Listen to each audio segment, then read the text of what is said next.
ఈ చలి, ఈ గాలి, చుట్టూ తెల్లటి మంచు కొండలు, -10 డిగ్రీల చలిలోని కేదార్నాథ్ రక్షకుడైన చూడటానికి వెళ్తున్నాను.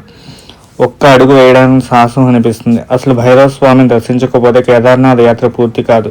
పదండి కలిసి చూద్దాం. అలాగే మన ఛానల్ ఫస్ట్ టైం కనుక చూస్తున్నట్టయితే ప్లీజ్ లైక్, షేర్, సబ్స్క్రైబ్ చేసుకోవడం మర్చిపోవద్దు. మరిన్ని మంచి వ్లాగ్స్ మీ ముందుకు తీసుకురావడానికి ప్రయత్నం చేస్తాను. ఓం నమః శివాయ. కేదార్నాథ్ ఆలయానికి కేవలం 1/2 కిలోమీటర్ దూరంలో ఉన్న ఈ కొండపై భైరవనాథ ఆలయం ఉంది.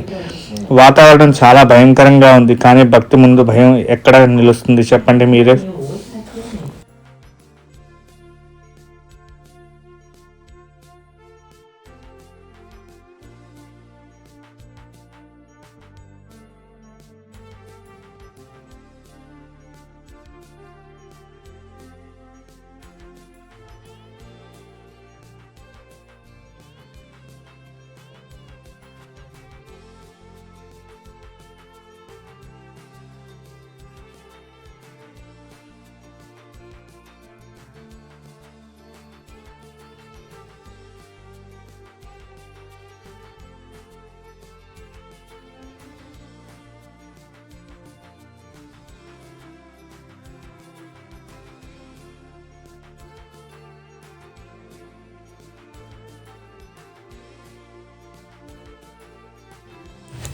Hi friends, welcome back to mount Uddan 9 Vlogs channel.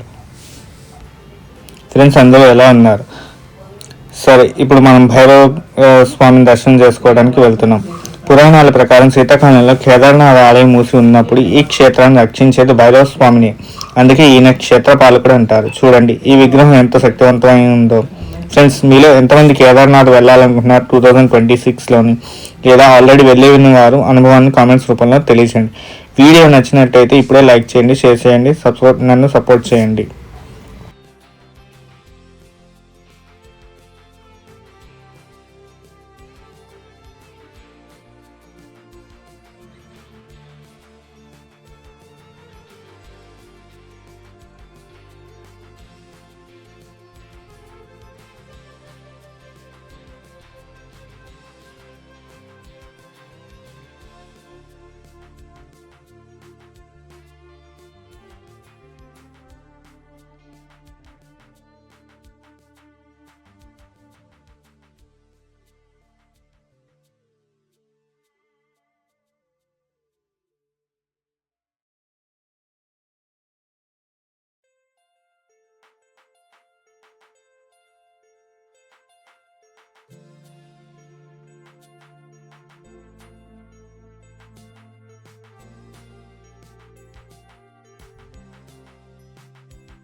మంచు మరింత పెరుగుతుంది. భైరవ స్వామి ఆశీస్సులు అందరికీ ఉండాలని కోరుకుంటూ ఈ యాత్ర మీకు నచ్చినట్లయితే సబ్స్క్రైబ్ చేసుకోండి. హర హర్ మహాదేవ్. శంభో శంకర.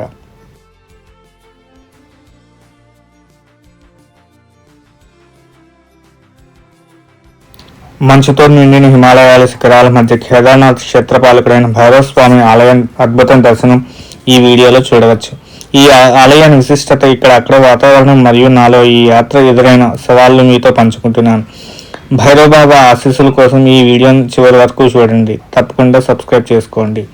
అలాగే ఎక్కడ స్కిప్ చేయకుండా చూడండి. చూస్తున్నారు కదా దట్టమైన మంచులో ఎలా భైరవ స్వామి దర్శనం ఎలా కలుగుతుందో అనేది. ఈ ఆలయాన్ని దర్శించకపోతే కేదార్నాథ్ ఆలయాన్ని మనం దర్శించలేము. కాబట్టి ముందుగా స్వామివారిని దర్శనం చేసుకుని కేదార్నాథ్ ఆలయ స్వామిని దర్శనం చేసుకోవాలని ప్రతీతి.